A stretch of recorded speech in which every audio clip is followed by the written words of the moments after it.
বিদাতি হিদায়াত হবে না। বিদাতি কখনো হিদায়াত পায় না। খুবই আজীব, অল্প দুই একজন হতে পারে, ইল্লা মাশাআল্লাহ, আল্লাহ যাকে চায়। কিন্তু একটা পাপাচারী, একটা জিনাকার, চুরি করে, ঘুষ খায়, সুদ খায়, বেনামাজি, এই লোকটা হিদায়াত পেতে পারে, কিন্তু বিদাতির তো কপালে হিদায়াত খুব অল্প জোটে। কথা বুঝতে পেরেছেন? তাহলে কি বুঝলেন? বিদাতিদের সাথে ঐক্য করা যাবে?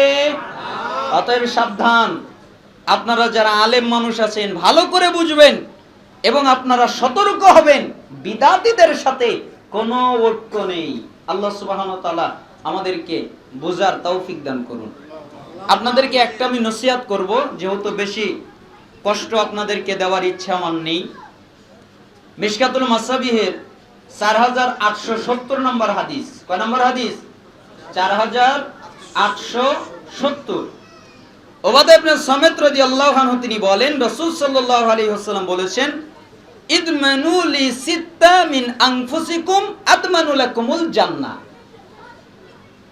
হে সাহাবীরা, তোমরা আমাকে 6টা জিনিস দেবে, বিনিময়ে আমি মুহাম্মদ তোমাদেরকে জান্নাত দেব।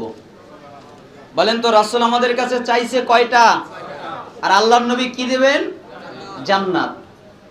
এক, উসদুকু ইযা হাদ্দাসতুম, যখন তোমরা কথা বলবে সত্য বলবে। যখন কথা বলবে, কথা বলার প্রয়োজন নেই, কেন কথা বলবে? চুপ থাকবে।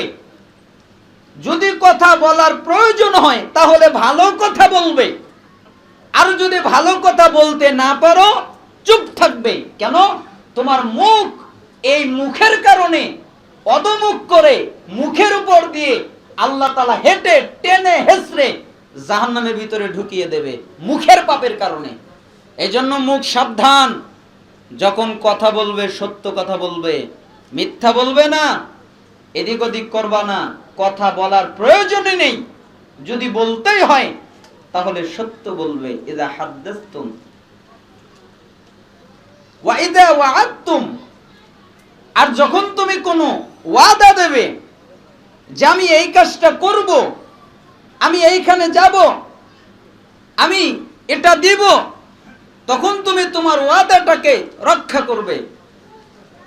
ওয়াউফু ইযা ওয়া'আদতুম, অবশ্যই ওয়াদাকে তুমি রক্ষা করবে। ওয়া'আদু ইযা তুমিনতুম, এবং তোমার কাছে যে আমানত রাখা হবে, টাকা কেউ রেখে দিল, স্বর্ণ কেউ রেখে দিল, দলিল কেউ রেখে দিল, আরো কোনো জিনিস তোমার কাছে আমানত রাখলো, তুমি তোমার ওই আমানতকে নষ্ট করবা না, খেয়ানত করবা না,